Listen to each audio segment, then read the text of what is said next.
You know, now that the world has had its hands on Super Mario RPG Remake, I decided to weigh in. As some of you know, I've had this game 27 years now. I felt like a damn king reading the back of the box in the manual. While my childhood version of this game was lost due to a hurricane hitting my parents' house, and them tossing all my retro stuff, I have it on physical. I had to get it back. That was before they announced this remake. Let's get to the question at hand here. Which version of the game is a definitive version now? Which version is the one you would wish for now that Star Road is repaired? Subscribe if you want, but be an edgelord as well, and avoid subscribing for the extra Reddit mod points. So in order to kick this off, I want to start with the Switch. Let's go through the pros here. So obviously the graphics are massively improved. The colors just pop. It's such a faithful recreation of the original sprite work. It's just unbelievable. It feels like I'm playing the same game, or basically how I remember it in my head. Improved music and sound is massive here. The music has been built on, but it still feels very authentic to the actual original soundtracks. That is because they have the original composer,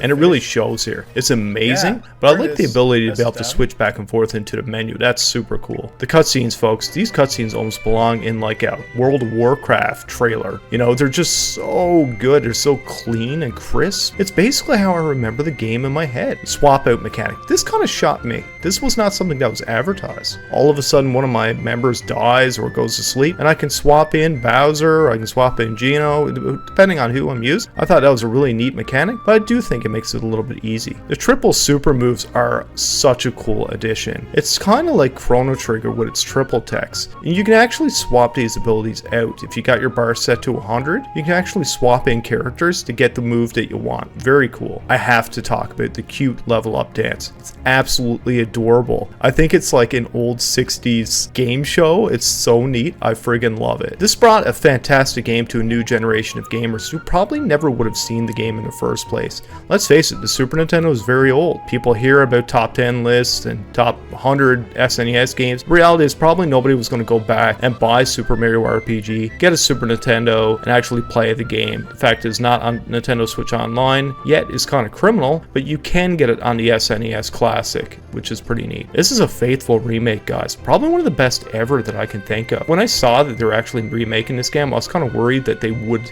screw around with it too much, make it too easy, make it too modern, just kind of ruin it. But it so feels at home. Like when I played this game through to completion, it was like I was playing the old SNES game. I never skipped a beat. 100 super jumps are now actually possible. I actually did several guides on it. I broke it down. I had the timing, I had everything. A lot of people got some great help. I'm really happy to see that, I was able to help people out with that. The portability advantage. Wait, what?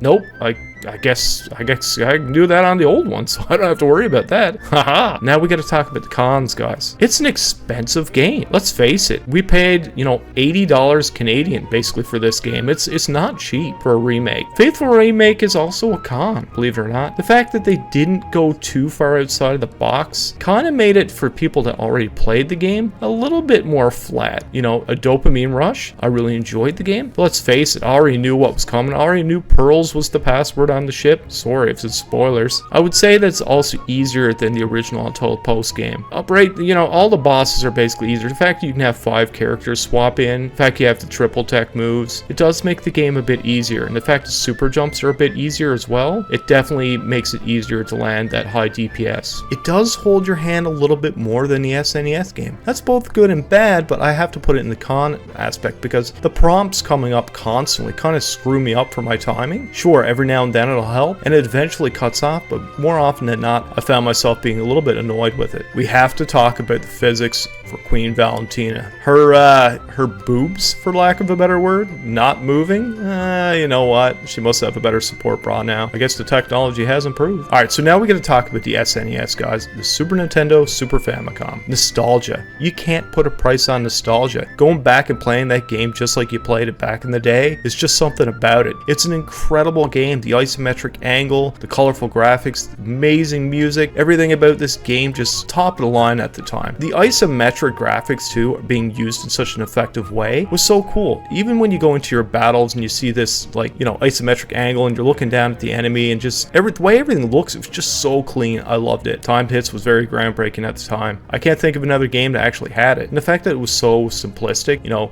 press A to block, press A to do your extra attack. But based on your weapon, that really changed your timed hits. It was really cool. It also used the SA1 chip on the card, which really allowed for amazing effects. Absolutely incredible effects. I'm thinking about Genoflash. Just mind-blowing stuff. And then you got the Dark Star attack. I loved it. One of the pros as well, guys, is that it actually came with the SNES Classic. So cheapest way to get the game, honestly, if you're not emulating, you're not ROM dumping, of course, your legal copy, it would be on the SNES Classic for sure, which is an incredible device. Comes with 21 games, 2 controllers, absolutely fantastic if you can find one. The SNES had better names, folks. Frog Fuchsius and Mac versus Frog Sage and Clay Morton. Maybe I can give a little bit of an edge to Clay Morton. That's pretty original. I kind of like that. But there's something about Mac. It made no sense, and that's why I love it. Boob Jiggle for Queen Valentina. When I first saw this back in the day, I laughed and giggled. I was just a young boy, and when I saw these, you know, she basically looked like Pamela Anderson, and you just see the boob shaking when you hit her. It was so funny at the time. Cons. You know what? One of the cons